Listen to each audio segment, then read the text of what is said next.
Welcome to AI Innovators. We're a new startup with a big dream to demystify AI for everyone, from the curious individual to the global businesses. But here's the deal. We need you to make this dream a reality.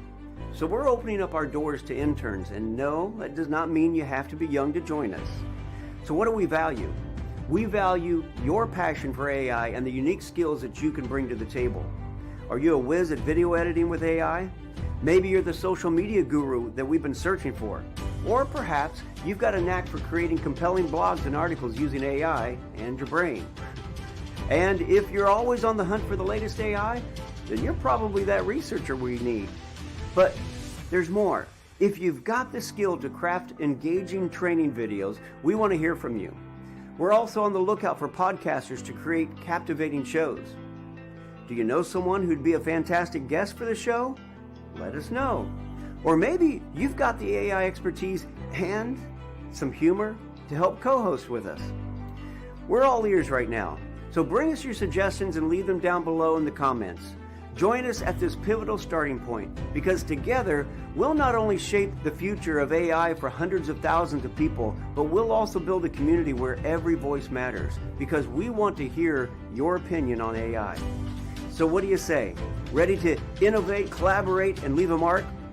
Click the link below and contact us, and let's get this AI movement rolling with AI Innovators.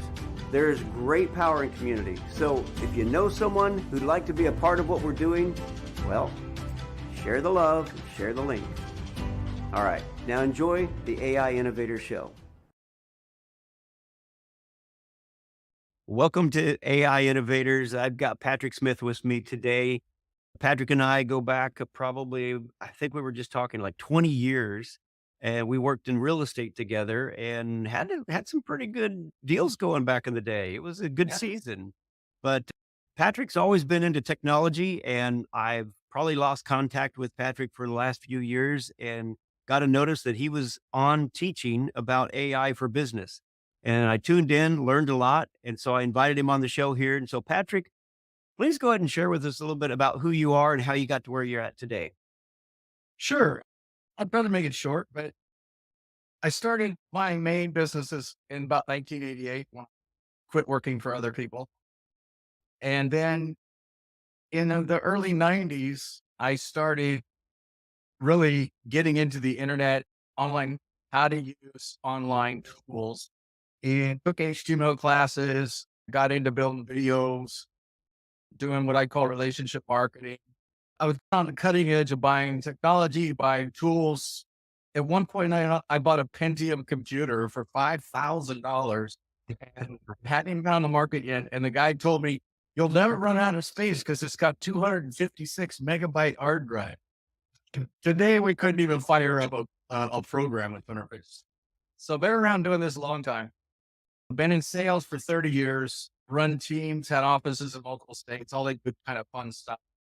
But my passion is helping small business owners. That's really where I'm at. I just love to help business owners and entrepreneurs to grow and help them find real tools that really work, that don't break the budget. So even today, as I was telling Gil, I probably 20 hours a week in my own education. Just this morning, I was on about an hour course that I was learning some more things. So my goal is to take everything that I've learned, help bring it to you, try to synthesize it down, make it simple and something you can understand and something that you can actually. Well, and that's perfect for what we're doing here. The AI Innovators, it's all about bringing these AI platforms and getting them into the hands of people who need them, and hopefully doing some curating, figuring out what's really viable, what really works, what's the best. And I know that you've gone through a ton of different AI platforms. You've already vetted a lot of them. And that's one of the things that I think we'll see in the future here coming up from us talking, is that you're going to do some courses for us that people can get a hold of that are going to allow them to go through and find some of the best tools out there and learn how to use them. And that's what's important, because I can tell you, I'm overwhelmed right now trying to keep up with it all. Understandably. Yeah. Tell us, what do you think is going to be the future of AI in business? I mean, What's it look like over the next 1 to 2 years and 5 years? And I don't even know if we can go beyond 5 years and try to imagine what it's going to look like. I read a quote this morning that really resonated with me. And what it said was AI won't replace people, but people that understand AI will replace people who don't know, Yeah. which to me was, well, that kind of says it. Some other people that I'm listening to that talk about how the grooves and what's going on have likened it to the beginning of the internet. When the internet first started to become a thing in the 90s, I was running a real estate company, and one of my real estate friends came to me going, "You'll never be able to sell a house on the internet." And he was all upset. And I'm like, dude, it's going to happen. So you get to have a choice. Do you want to know about it and be ahead of the curve, or you don't want to be behind the curve? Where do you want to be? So I think the key is keeping yourself educated and being in front of it. I agree 100%. And everything I'm hearing out there with people coming on and talking about AI and where it's going and what's happening with it is that if you don't get on board now, in fact, I'm hearing a lot of people say if we don't get on board today, and today this is being filmed in August, or so if we don't get on today, that within a year, we're going to be left in the dust. So it's important for those who want to stay ahead of the game to get on board now, start learning some of these systems that can help them. And that quote that you shared, I've heard it several times. Yeah, it's not the first stage is not going to be AI taking over the world. It's going to be people using AI that take over the world. And I want to be positioned so that when these things come to pass, that I'm hopefully part of the head, not the tail. And because otherwise, you and I both know momentum is key. And if you don't catch the wave, it's really hard to, you just can't catch a wave once it's passed. It's not going to happen. We So, agree. We have to be, as you said, innovators. That's what this is all about. At the same time, I think one of the things to remember is we also have to be careful because this is so new. There are a lot of people that are taking advantage of it. There are a lot of people that are going out there on the bandwagon, selling courses that are ridiculously priced for useless information. Or there are people who are out making apps and making things and selling them on platforms like Warrior Forum or JV Zoo for 25 bucks. And those people are not going to be around. They are in it for the flash in the pan and get a whole bunch of people to buy from them today. But the odds are 2 years from now, they're not going to be supporting that. And you're going to have to well, learn something. that, Something. and that, that's an extremely key point. And again, that's one of the things with AI innovators. We want to do our best to vet some of these companies, really find out if they're a flash in the pan or if they are going to be around for the long haul. And I think that's where it's going to be key to have some of these courses that believe that you're going to start bringing on, some other Sure. people will bring on. So it's going to be very helpful to also just have somebody and a group. We're looking at creating a team that can vet some of these things out and look at them to see what is the history of the company, what's the history of the people that are building it. Have they been around? Have they done this before? A lot of questions that go into vetting out a company to find out if you really believe it's going to be around for a while. Because let me tell you, I don't. I'm already putting a lot of time into different platforms. I know you've put a ton of time into different platforms, and it's not fun putting a bunch of time into something that it's here today and gone another month from now. And like you said, then you have to turn around and relearn something new, and it's just not a fun way to go. We'd like to be able to smooth that pathway out a little bit. I've probably just in the last year bought 30 or 40 programs easy, thousands of dollars worth of software, a lot of it garbage. And I'm not saying that there aren't inexpensive programs that you can get. There are, but you want to vet, as you said, you'll vet the person who creates. There are a Yes. couple of guys out there that I can show you later in other courses and things that don't charge a ton of money for some stuff and have some pretty cool tools. Now, they are a niche market. There are some things that wouldn't work for everybody. It's not the kind of a thing a a character avatar might not work for a dentist. Okay. Mhm. Because their image that they're trying to present is something more professional. Whereas a human avatar, even with the dentist face on it or something, a different story. You might be able to do some different stuff with it. And some of that stuff is, I picked up some stuff for lifetime licenses for $97 that were, I'll play around with it. I won't do a ton with it, but for $97, what do I care? I don't have to pay any more for it. Yeah. Yeah. And that's the advantage of catching some of them soon. If, people want to take the risk and at it and see if it works, it sticks around. It's totally up to everybody, their individual preference and comfort zone. Yeah, and I'll share with you later some places where you can buy things that have, and most of these places have, if they're real, they'll have a 30, 60 return policy. And sometimes I'll just buy stuff just to see what it's like. I'll get in there and I'll play with it and I'll return it in 2 days or one day. I'll go, nope, that's garbage. I'm out of here. I get my money back. Yeah. And at the same time, there are other companies like AppSumo who come across tons of cool stuff that you can play in and get killer deals. I just got a killer deal on a CRM this morning that I'm going to use for one of my clients. $59 for a lifetime license on a CRM. Switching gears just a little bit. How important do you think it is for people and businesses as we're moving forward into the future, humanity? How important is it that they have their own individualized AI? And there's a company out there, I can't remember the guy's name. I'll have to think about it for a minute, but they're planning to have a personalized AI into the hands of every individual and business, or have it available anyway by the end of from a year from now, we'll say. I think that was a few months ago that they were saying that. Pretty big company, it's one of the companies that's already producing some of the things out there. That Stability AI, that's the company, one of the companies. But how important do you think that's going to be for people to have their own personal AI that gets to know them, their preferences, how they move, how they think, and even sending emails and so forth out? Is that something that you see valuable, and how valuable or not? Oh, I think it's paramount in a way.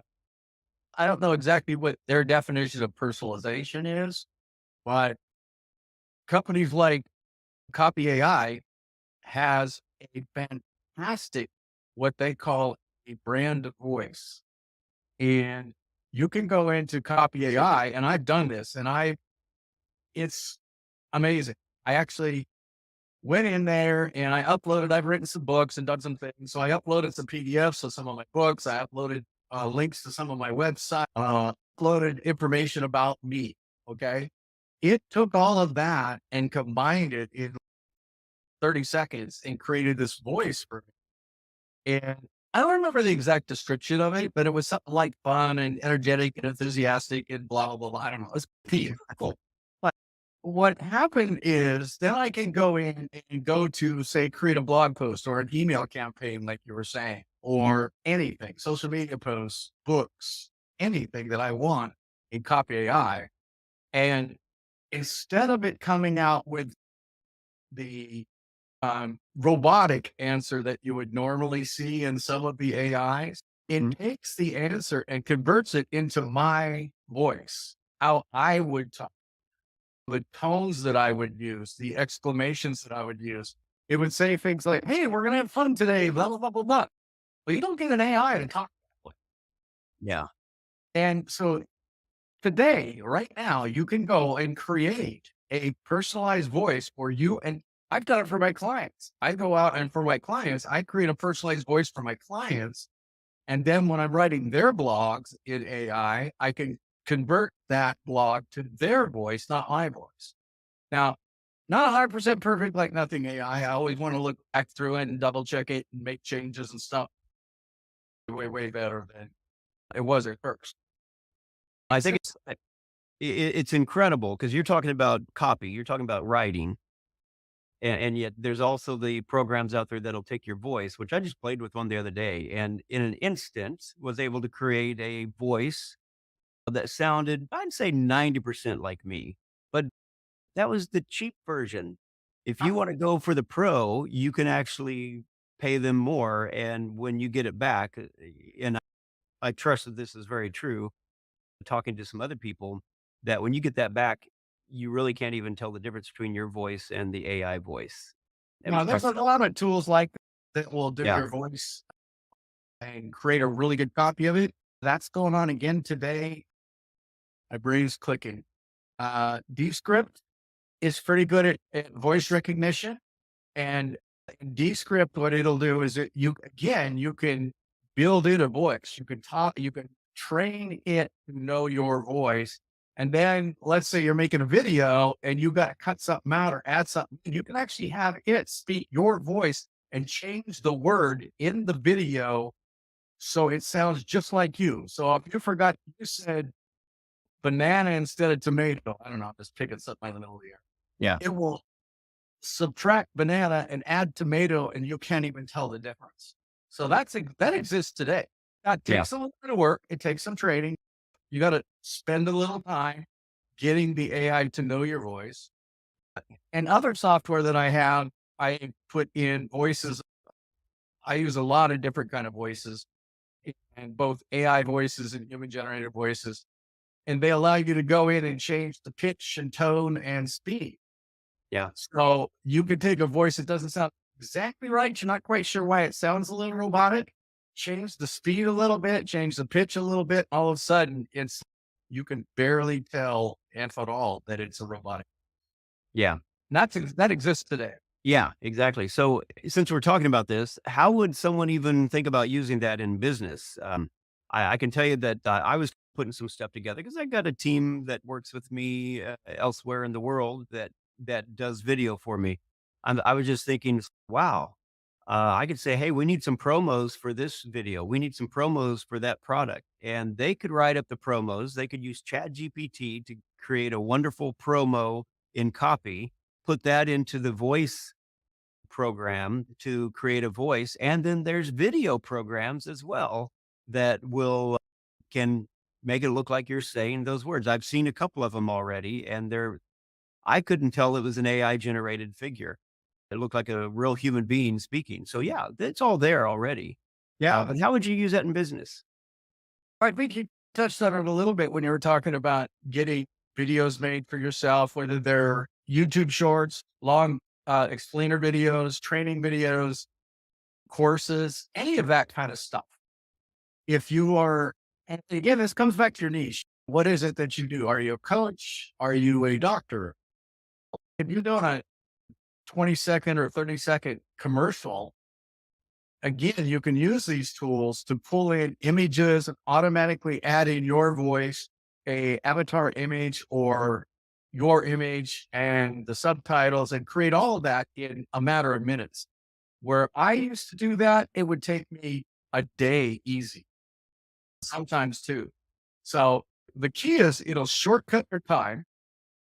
And if you're going out to a third party provider, like in another country or Fiverr or Upworks or somewhere where you're hiring somebody to do this stuff for you, if you want to, and you're a business owner, you can take advantage of these tools and create kind of a basic beginning thing and go, here, I know the voice isn't quite right, but this is the idea of what I want.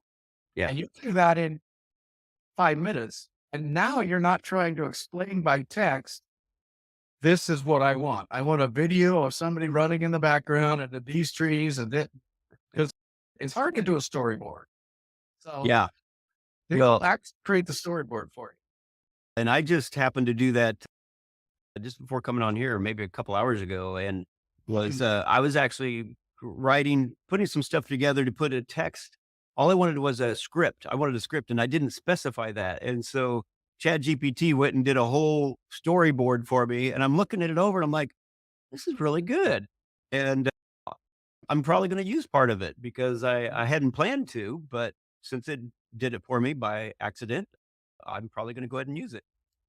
And the cool part is, depending, there are modules, whichever way you want to call it, that are ChatGPT is just one of them. Right. There are hundreds of Yeah. them. And this has been around for before most of us were born, to tell you the truth. It was originally, the concept really came out, I think it was in 1920, 1930. Now I can't remember. I did a course on it, but you have to watch the course to remember because I don't. But it was in the early 1900s that the idea of an automated machine answering questions for humans and generating an idea came out. So this is nothing new. Hmm. Okay. The model of ChatGPT is called a large language model, LLM.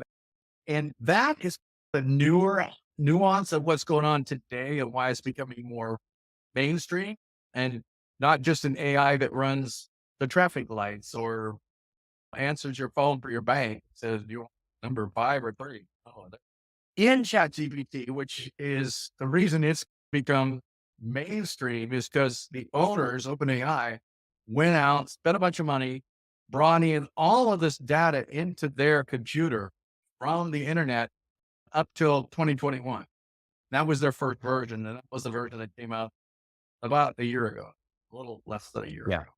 So a lot of companies have built chat software, but underneath it, it's really just ChatGPT. Right. But what they've done is created a user interface that is much easier for the public to engage with and easier for them to generate the ideas in their mind of what they want.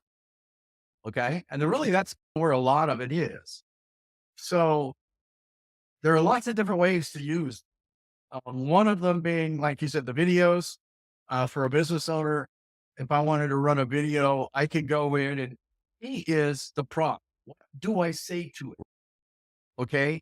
It's like the golden nugget to knowing about how to use, let's just use ChatGPT because it's easier to say, but any of the program. When I say that, let's just say that means any of the program. How you prompt it. Back in the old days, we said garbage in, garbage out. The same thing. When you said to the chatbot, you said, I want this, you didn't specify exactly what you wanted. Uh-huh. So the chatbot had to assume what you wanted based on what other people have asked in similar questions. So what the chat is doing is, I can't remember the name of it, but there's a name for it. It looks at the words of this and what you're using and says, what would attach to this? What is a word that makes sense? Predictive. Those ones. Yeah. The better you can do explaining to the chat bot what it is that you want will increase the effectiveness of what you're asking. Yeah. So if I said to you, create me a video for my product XYZ, Sleepies.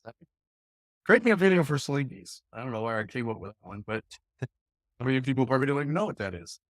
Yeah. But it will create some little short or different things, maybe give you bullet points. But if I said, go to this web page, gather the information about Sleekies on that web page. Now, summarize the main points of the pros of using a Slinky. Take that, determine what the best audience would be for using a Slinky. Tell me in bullet points what those best ideas are. Now take those best ideas, break them down into 10 slides that are less than 150 words that describe the pros of using a Sleepy, and go out and find me images that match the slide text that you found. And at the last slide, add in a call to action that says, click this button to buy a Sleepy. Whatever you want to say. If you do that, you will get an amazing answer because I have done this. Okay. Just for fun. I've gone and picked other people's products and just played with it. Yeah. And you can do crazy stuff with that. I've done a whole business analysis on 3 different businesses now in the last 3 days, I believe. I think since Friday. Today's Tuesday. And that's something that would have taken a week to do a good job for just one company, and yet was able to pull it off in about maybe 15 minutes using some different prompts. And yeah, I got a whole SWOT, got, everything just by what you said, putting in the website, having it go to the website, use all that information to analyze it. And it's amazing. So, and we're talking about kind of entry level stuff right here. We haven't talked about anything that's major. So this is entry level. So if anybody's watching this right now and you're thinking, this is crazy, this is over my head, that's why it's important for everyone to start getting into this and start learning it and understanding it. Because otherwise, I know a lot of elderly people who the internet and everything was just, but you've been sticking with it. You've been in the midst of it. So you've been on top of it the whole time. There's some people that just got overwhelmed and they checked out. And the thing is, it is sad. It is sad because once you check out, and even if you got the motivation to try to come back again, it can be really challenging to do. So it's really important now to get on top of this and to try to stay on that cutting edge in order to not get left behind and trying to figure out why everyone's so far ahead and you're still operating in Stone Age in comparison. Yeah, I came out of a cool story the other day because I was returning something to Amazon. And there was a family. It was like the grandma, the mom, and these little kids. Kids were everything from probably about 7 to 12. And the 7-year-old girl has got a phone and she's showing it to the old people. And telling them out, hey, hit the buttons. But it just cracked me up. But it kind of spoke to what you're saying in that these people, unfortunately, hadn't even, we take it for granted. We take all of this stuff for granted. Like the kids that are growing up today take it all for granted, but Yeah. it's not. And I work with RVers because I live in an RV and I travel all over the United States just because I like to. It's fun. I sold all my brick and mortar businesses and closed everything down, and I'm completely virtual. Being on top of that is super, super important. You need to be able to do that. And there's something else I was going to say, and my old brain just went right. No worries. So, Okay. okay, here's another question. What do you think are some of the most common challenges that businesses face when trying to, integrate AI into their operations? And what are maybe some ways that they can overcome that? I think in a way, fear. Okay. They don't know it. Okay. They fear change. Most of us fear change. And it's like an electrician client of mine said to me one day. He said, I'm an electrician. All I want to do is go out and do electrical work. I don't want to know how to make all of this stuff work. Okay. Because he's a service provider. Okay. He wants to maybe have a little idea, but he hires me to go solve all this problem. So there's some fear in there or some focus that they have on just their business. And there's nothing wrong with that. Right. But if you're not, you need to know enough about it. So when you're going to hire somebody, you don't get taken advantage of. Because the same guy hired a quote unquote office manager that he'd been working with me for about 2.5 years. And he hired this office manager about a year ago. And within 6 months, she crashed his business. And I kept telling him, but he was like, no, she's great. I know, maybe W. And now she's gone. We're bringing his business back up again. You have to know enough about it to know who you're hiring actually has the capability to be able to do what you want them to do. And can I touch on another thing really quick? Yeah. Go ahead. Yeah. Okay. So it popped back into my old head when when we were thinking about AI. The main thing today, which is August of 2023, that people are focusing on AI that you see in your email boxes and that kind of stuff are really market related. Okay. Generating leads, creating videos, creating blog posts, emails, social media posts. So you have copy, you have advertising, you have video or audio, excuse me, images and audio. Okay. Podcasts, all that kind of stuff. So that's where kind of everybody's been focused. But as you mentioned there really quick was you had created some business plans. And some of the things that people don't think about are, okay, I'm a brand new business. I want to go out for get a loan from the bank. I need to have a business plan. I need to have a mission statement. I need to be able to explain to somebody very clearly how I'm going to make money, what I expect to make, blah, blah, blah, blah, blah. You can do all of that with an AI. Right. Okay. And quickly and do it today without waiting in the future for some magic. It's there today. You can do it. And it'd be much more thorough than I know that I could do. And it's a good place. If nothing else, it's a great place to get started. Yeah. But again, even if you're not great at creating a mission statement, if you bring it out, you get the summary, you look at it and go, that's really cool. Now, when I go to hire somebody to fine tune that, I've got the basics already. I'm not paying them $200 an hour to start at phase one. Okay. I can go to an attorney and pay just a flat fee and go, here, make this look pretty. Or I need what I forgot. So the pros and cons of that, it's weird a little bit. Okay. It's great for us as business owners, but the copywriters and the editors and the people on the front lines, SAC, Screen Actors Guild, those guys are going through a lot right now because they're trying to protect their own image if they're an actor or scripts that they write, so people don't steal in a way, take their ideas and then just twist it around and pay them $20 for something that should have cost 20,000. Yeah. You know? So there's a balance that we have to find as society to try to find out a way to keep that all fair and work and copyrighted. And that's actually another question that I had coming up was the ethics of this whole thing. I got hit with something, and I actually think it's a scam, but I got to check into it further. But I got hit with a plagiarism thing on Facebook. And as I'm looking into it, what it was done from, it was done from something that I did completely from Chat GPT.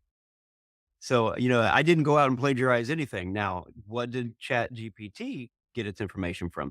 Now, it's highly unlikely it's word for word, but Chat GPT does go out and it collects information from all the data that it has.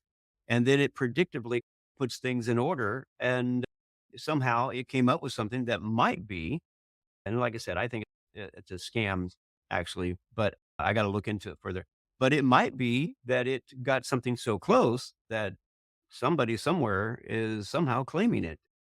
And so those are things that we got to look at. And that's, I think, what's going on with the Actors Guild is that they're, and actually, I know there's a lawsuit going on with many of the top news companies that they're coming after Chat GPT because they feel like their information has been used, and it was, to put into this massive database to give information that the Chat GPT is running off of. So there's a lot of ethical issues that are coming up in the future that we're going to have to work through again as humanity. How do we work through all this and keep moving forward? Yeah. And I think there's two things that come to mind with that. One is what tool you're using, and the other is what is plagiarism. So I had this 2-hour conversation with a really good copywriter. She charges $500 an email. She charges $5,000 to do copy for websites. She is not fired. She's really good. Now, one of the things that she said to me was ChatGPT will replace the people on fire and not me. Because her specialty is creating the voice, creating the psychological responses that create purchase decisions and things like that. She's really, Yeah. he doesn't have a client that's left with a separate, powerful woman. Anyway. So we are having this conversation. We're doing devil's advocate kind of stuff. And the question, what is plagiarism? So if I'm a news, say news, because you mentioned that. In reality, every news article is plagiarism in a way. They're taking data. you can't change from this station to that station without saying almost exactly the same talking head talking about the exact same thing. Yeah. Now, sometimes they're paying for access to that data. Like maybe, anyway, they're paying for access to that data API, API, yeah.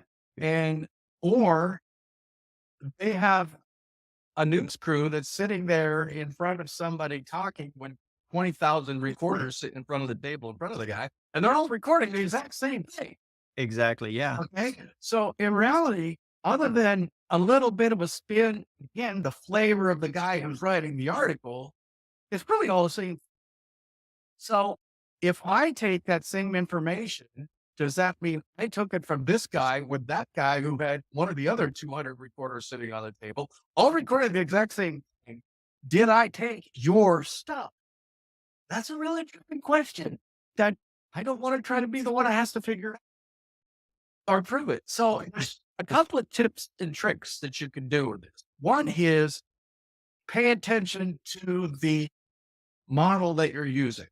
So some models will focus on the information you're putting into it and create an answer based on that information. So Mhm. it's not going up to the internet to grab more stuff. It's taking my books, my priority things, and rewriting them and doing different things. Number one, which I like a lot. And that's where the whole brand voice comes in and some of that kind of stuff, because it really does turn it into your voice. The second thing you can do is take that article as soon as you get it done and run it through a plagiarism checker. They're free. Okay. Yeah. Run it through Grammarly or something like that. It takes a couple of minutes to upload it in Grammarly and go, how close is this? Is this plagiarism? And this is where it comes back to AIs are great. ChatGPT is great, but you need to verify. Yes. And Okay. that's what I say. You gotta read everything that ChatGPT puts out because and then there's the hallucinations that every once in a while it'll go off on, and it's, what in the world? Now, I would say 95 to 98% of the time, I feel like it's right on. It's spot on. It's really good. But there are definitely the times where, I'll read something like, that is not what I wrote. It's not because I'm just looking for an editing. Just edit the grammar. It's like, that is, yeah, never mind. And Yeah. I'll just skip And it. part of that again comes back to prompts. It also comes into the length of the content that you're Yeah. asking it to say. If it's over a certain length, it starts to run out of ideas in a way Yeah. and it starts to hallucinate. And again, what model that you're using, Hmm. you can overcome that stuff with practice. Yeah. There's again, Copy AI, one of my favorite tools to use, has a thing called a workflow. And it takes a little while to train it. It might take a day or two for you to practice with it. But like we were talking about creating that video that says, I want you to go here and grab this URL and do this and do this and do this and do this. But you can break this out as a paragraph. And you just go, here, I want you to do this and this and this and this. It takes that paragraph, summarizes it, and it creates a whole series of steps. So instead of telling the chatbot to do all of these steps at once, it breaks the steps down and says, step one, go do this. And you actually, what it says first is here's an input step. The input step is I'm telling it to go to this URL, to use this tone, to mimic this expert, if I will, because I want it in the voice of a special salesperson, because I want to use some of their stuff. I give it certain inputs, right? I Hmm. want 10 slides. I want 150 words on each slide, whatever. So I give it inputs. Then it takes the next step. It goes out and gathers this stuff, and each step builds on each other. Yeah. And then I get to start to see the results, and I can go, okay, that's where that step didn't quite do what I wanted it to do, but these steps did. So I can go and monitor. I just type in, take this step, change it to this, or type in there and add another step and move it to here. And once I'm all done, sometimes it takes a while. I've tested this out. I like the results. I save it. And now I have a workflow that's saved. Every single time I want to do that thing, I can hand it to my secretary or my staff or whatever, whoever, and go, all they see is a box that says inputs. I've actually put these on my website with just forms, and they just put in the form, fill in this box, fill in this box, fill in this box. And when it's done, it kicks out a whole spreadsheet with all of these answers broken down by each box that then I can go and copy and paste and do more stuff. And that is through Copy AI. I'm going to have to talk to them, see if I can get a sponsorship for this show. Yeah, because I keep telling them about it. I got an affiliate with them on my stuff, but it's like, what do I make? $1.25 or something. Yeah.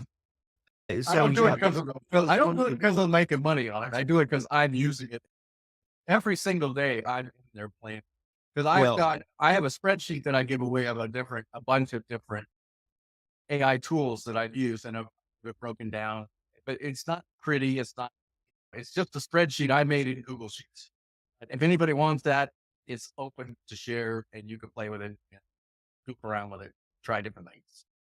We will definitely probably hit you up on that. Patrick, I feel like that where we would probably wind up going from here is diving into some different programs and learning how to use them, having you teach us how to use them. I feel we'll go ahead and wrap this section up and just, if you're watching this right now, just know that we probably, by the time you watch this, are going to have some courses up on our website that Patrick has done to walk you through some of these things. I think some of them, that last one with Copy AI, I think that would be a great tool for a lot of people because as you were going through it, I'm just like, oh man, so many things that I've been kind of fighting with Chat GPT and I've had to redo the inputs multiple times that it sounds like this could be something that would mitigate that, make it a lot quicker, a lot easier, a lot faster, and sounds pretty cool. Yeah, it was a lifesaver for his brand. Is relatively new. I think they only came out with it a few months ago. Well, tell me real quick, what are some of the AI platforms that you feel like you've got some expertise in that you might do some courses on? One of the things I use a lot is chat bots on people's websites. So I have some really cool tools that, as far as making money with an AI, then I've seen some amazing results with. I took a chat bot and made it for a client of mine and put it on the website. And the first 3 days, he got business. Some of them were $20,000 bids on jobs that he was doing. Wow. In 3 days. So With a chat bot. it was a chat bot. Okay. Cool. Yes. Because I started doing chat bots 5 or 6 years ago. I can't remember how long, maybe longer. And they were paid to really, I remember really that. hard to work on what you said, what was the answer, what was the next one, what was the next one, creating the tree, lots of work. But I have some chatbots that I've worked with that, again, I can upload the information. One of my customers works with Medicare Advantage programs. And so I made a chatbot for her just by going and gathering data from Medicare and from her website, FAQs, uploaded into my chatbot. The chatbot learned it's just her stuff. So it's not going out somewhere else to find the answer. It's only finding the answer that I give it. Mm-hmm. So when it says, how much do you charge or something, it's only gathering what I told it a charge was. Or you want to make an appointment here? What's your name? What's your address? Blah, blah, blah, blah, blah. So you can do all of that kind of stuff. So the bot will learn all of that stuff from the input that you give it, and then take the question that the user on your website has and give it a really detailed, real answer. Yeah. Now, why is that important? A couple of things. One, you tie it in with an appointment system. The appointment system has things, let's say you're an auto shop and you want them to self-book their oil changes. And you say, okay, I do oil changes from 8 to 12 on this day, and I have an hour slot for each one, or 15 minutes or whatever it is. I can get people to self-book and pay on my website. Yeah. They don't have to try to remember my phone number and call and sit on hold going, is this guy ever going to answer? I had that happen the other day with a propane distributor. I was like, dude, I'm going somewhere else. The other thing it does is, or I'm else. yeah, the other thing it does is SEO. Because SEO is strongly impacted by time on page. If I get a guy who comes to my page and he bounces because he looks at the information, goes, oh yeah, that's nice, but, and I move on to something else. And then I forget who you are. And then I got to count on retargeting to get you to come back. And I got to spend money on advertising and all of that. If I can get you to interact with a chatbot, and the chatbots that I build actually have human looking avatars standing there talking to the people. So it engages them because there's movement. So we have this eye movement that catches us, and it's answering the question that I want. I'm standing there reading the question. I'm spending time to type in what I want and get the question answered.